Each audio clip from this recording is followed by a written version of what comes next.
গিয়েছিলেন নিজের লোকসভা কেন্দ্র ডায়মন্ড হারবারে সেবাশ্রয় নামক মেগা স্বাস্থ্য শিবিরের উদ্বোধনে। সেখানে গিয়ে বাংলাদেশে হওয়া হিন্দুদের ওপর অত্যাচার নিয়ে সাংবাদিকদের প্রশ্নের উত্তরে অভিষেক বন্দ্যোপাধ্যায়ের পাল্টা প্রশ্ন, এ বিষয়ে প্রধানমন্ত্রী নিশ্চুপ কেন? সিএএ প্রসঙ্গ তুলেও কেন্দ্রকে বিঁধেছেন তৃণমূলের সর্বভারতীয় সাধারণ সম্পাদক।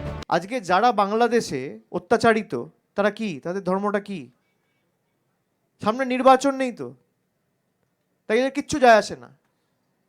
এদের কাজই খালি নির্বাচনের সময় লোক দেখানো, কয়েকটা কাজ করে, তাও মানুষকে পরিষেবা দেওয়া নয়।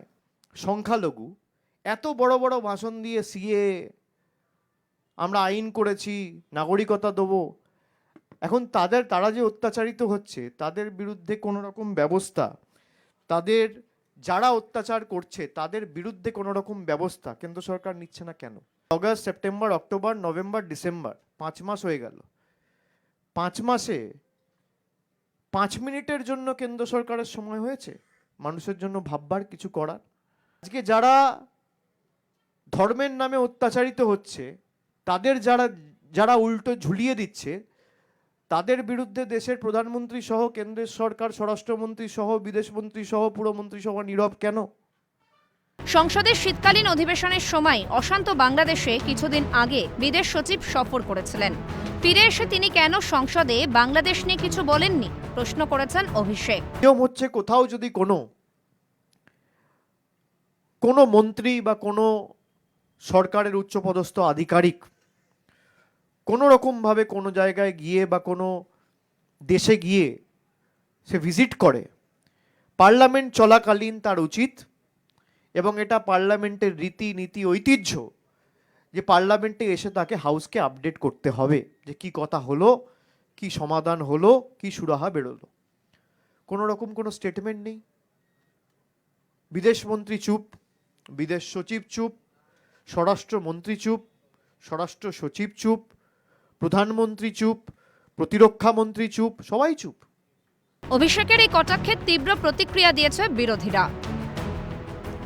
অভিষেক বন্দ্যোপাধ্যায়কে বলুন, বাংলাদেশ তো অনেক দূরে।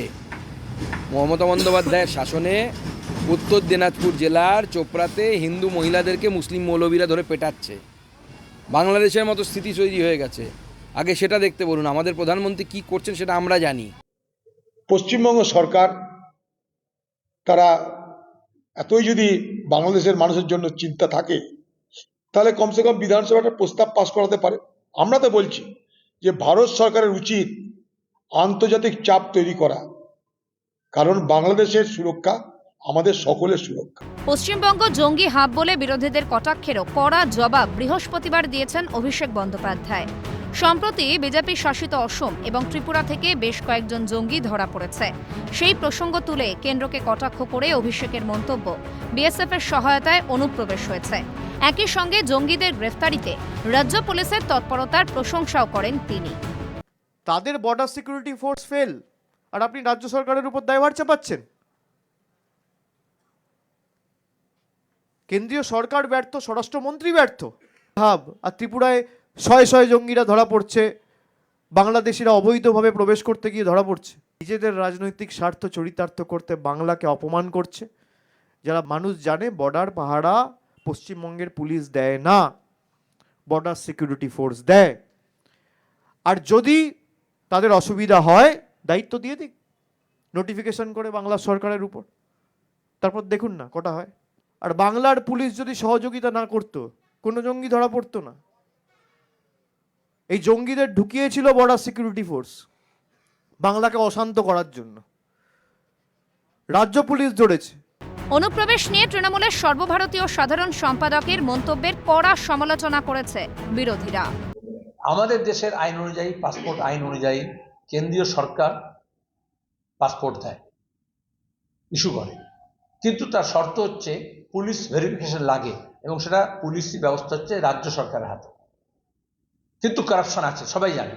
যদি উনি বলেন বিএসএফ ঢুকিয়েছেন, আমি বলবো তাহলে রাজ্যেরও তার মধ্যে ভূমিকা আছে, কারণ বর্ডার ম্যানেজমেন্টে রাজ্য এবং কেন্দ্র সরকারের প্রতিনিধিরা মিলে চালায়। হয়েছে, অবৈধভাবে ঢুকেছে লোকেরা, তারা নাশকতাও করছে, আর এখানকার কেন্দ্র সরকারের পাঠানো সমস্ত অনুদানের প্রকল্পের সুবিধা নিয়ে নিচ্ছে। এই এতদিন ধরে এখান থেকে বিভিন্ন দেশের লোকেরা অবৈধভাবে পাসপোর্ট নিয়ে বিদেশ চলে যাচ্ছে। ভারতবর্ষে ঢুকে গেছে।